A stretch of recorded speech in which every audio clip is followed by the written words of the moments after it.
Hey guys, Brady here with your daily tennis lessons. So we've done a couple videos on the drop shot before, you guys, but today we're going to talk about really good times to throw in the drop shot. I think there's three of them that I'd like to hit on today. The first is when I've found myself attacking the opponent and able to move kind of up more into no man's land, all right? So the scenario is this: I'm hitting around the baseline, heavy topspin, end up cracking a ball that gets my opponent on the run, okay? And we always talk about anticipation, right? So I'm anticipating that that next ball from my opponent, if I hit a great one, would be somewhat shorter.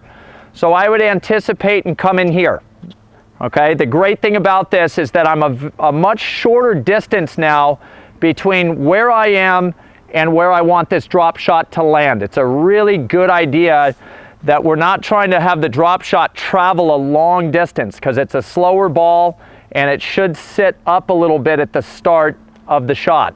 So by being inside the baseline and it only needing to go a short distance is a huge bonus. Secondly, a lot of times your opponent, if you've just cracked a winner or something huge and they're scrambling and only getting the ball back short, a lot of times they expect you guys to hit another one of those types of balls.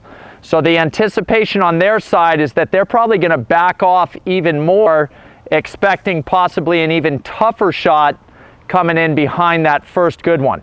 All right, so we've got the element of surprise a little bit. All right, so let's paint this scenario a little bit. I go ahead, I get a nice forehand to take a big swing at. There he goes. And I come in and I'm making that nice, delicate drop shot swing from around no man's land. That thing just carried the top of the net by maybe a foot or two. Plenty of clearance, lands really short and soft, would be really tough for the guy that just got stuck deep in that deuce corner to run up there and get that ball, okay? So when you're dealing with less pace and you're around no man's land, use that drop shot, okay? Second scenario for the day to use that drop shot in: the backhand slice, all right? We know that the grip is continental, so when I hit a couple backhand slices to my opponent and I'm in continental grip, it's going to take really great recognition on their part to recognize that my next swing is a drop shot, okay?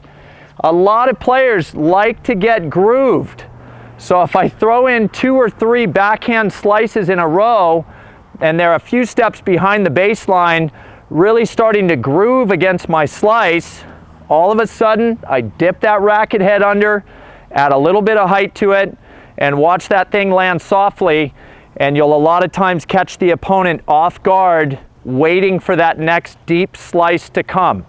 All right, so make sure that your backhand slice technique, especially the grip that you're holding it in, is the same as your backhand drop shot, and you guys are going to be well on your way to catching that opponent sleeping a lot of times when you switch up from the deep slice to the drop shot, okay? Third scenario is a little more broad. It's simply the idea that I never want to let my opponent get really comfortable with my style of play. And I think if you guys have seen any of our videos before, you know I like to take pretty big cuts from the ground strokes, you know, heavy topspin, driving deep balls. A player, let's say I'm hitting against Mark, that sees that shot over and over, sooner or later they're going to start to time that pretty well and get relatively comfortable against that. So especially you bigger hitters out there, you've got to throw in the drop shot simply to keep your opponent on their toes a little bit. Keep them guessing so that they're not getting really, really comfortable against your style of play. All right, here would be the scenario. I go a couple groundies, side to side, trying to hit big, and all of a sudden, throw in that fake, get that drop shot to, you know, even if it doesn't act as a winner, you guys, especially when you're just trying to mix things up, it lets the opponent know that you guys are willing to go against what is maybe your strength in order to avoid them getting really, really settled in against you in your matches, okay? So the drop shot, really fun shot to use. Go out there, give those 3 scenarios a try, see how it works for you guys. I think you will find Those are 3 great opportunities or ways to incorporate the drop shot into your game. All right? So that's all I got for you today.